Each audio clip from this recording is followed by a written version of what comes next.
Aujourd'hui, c'est week-end balade dans les Vosges avec randonnée. Donc, on va tester les balades avec du relief, voir la consommation. Sachant qu'il fait chaud, donc on va rouler avec la clim. On va camper, donc on va laisser le mode sentinelle activé. Et on va faire l'aller-retour donc sur le week-end et on va voir un peu ce que ça donne. Allez, c'est parti. Like, abonne-toi et oublie pas les notifications. Allez, on est prêt pour partir. La batterie est chargée à 100%, ce qui fait 389 km. Je répète que c'est pas le WLTP, c'est la norme américaine. Après, je ne sais pas s'ils prennent en considération les jantes de 20 pouces ou pas. Si vous le savez, mettez un commentaire, j'aimerais bien savoir.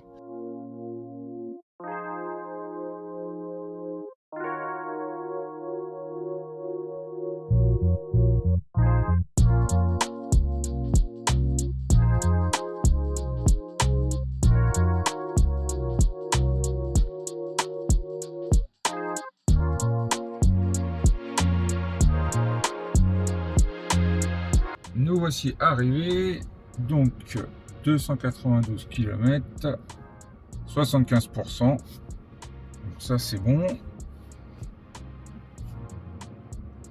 Ensuite, voilà les courbes. Depuis la recharge, voilà, on a fait 97 km pour 145 watts du kilomètre, qui franchement est, je trouve, très raisonnable vu le relief. Bon bah alors on va partir faire la rando maintenant.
« 15 minutes avant l'arrivée à la voiture, j'ai déclenché le refroidissement de l'habitacle, car il faisait 49 degrés dans Darkside. En 3 heures de stationnement et en mode sentinelle, j'ai perdu 5 km d'autonomie. Que vois-je à l'horizon? Une borne. Ah, on va aller voir ça, histoire de rigoler.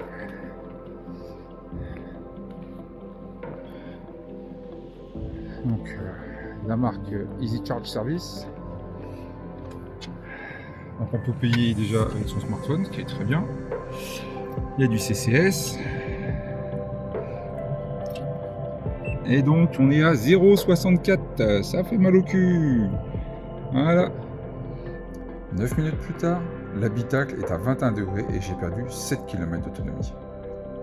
L'effet est très fort, mais par contre, l'autonomie en pâtit.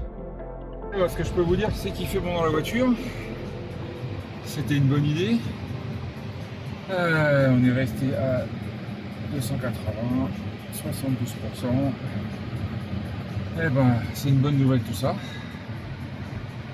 Bon allez, direction le camping et aller se rafraîchir.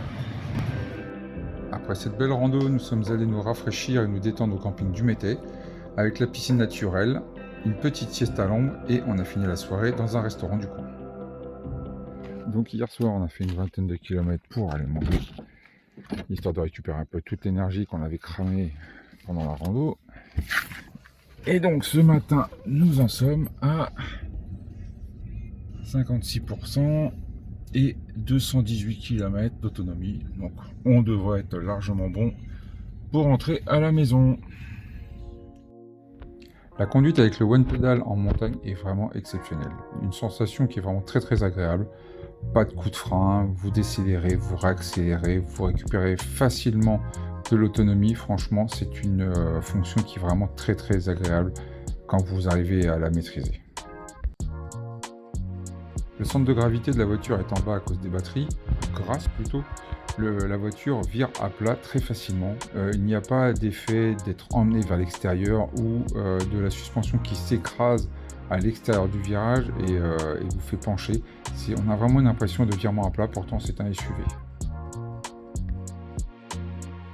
Le maintien des sièges est très agréable aussi, vous ne bougez pas trop et avec la clim, franchement, c'est très agréable. Vous n'avez ni chaud ni froid, pas de courant d'air dans les coups et tout ça.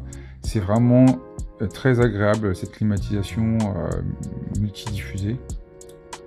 Nous voici arrivés après 24 heures dans les Vosges. Nous allons donc voir, nous sommes à 137 km d'autonomie, 35%. Donc ça veut dire qu'il me reste encore, si je veux, je peux aller bosser encore 2 jours sans problème. Au niveau des trajets, alors grosse surprise, hein. 135 watts au kilomètre, c'est entre 10 à 15 en dessous quand je vais au boulot en prenant juste la départementale, ce qui peut se comprendre grâce à la régénération qui est hyper efficace. Sincèrement, c'est incroyable.